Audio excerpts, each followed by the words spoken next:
Ngayon na ako sa tanan. Nagkaroon magkakabot sa lahat. Opening remark. Guys, this is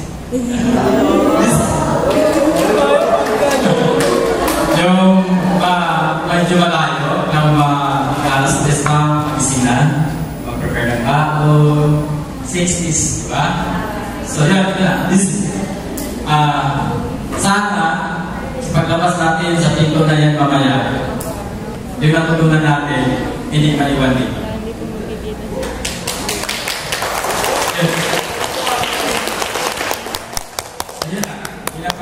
Paglapad daw. Prepare naman natin yung aking mind for the next times sa ating pamamaan. So that's it. Thank you, sir. And thank you very much to the president of the class. Now let's proceed to the presentation and confirmation.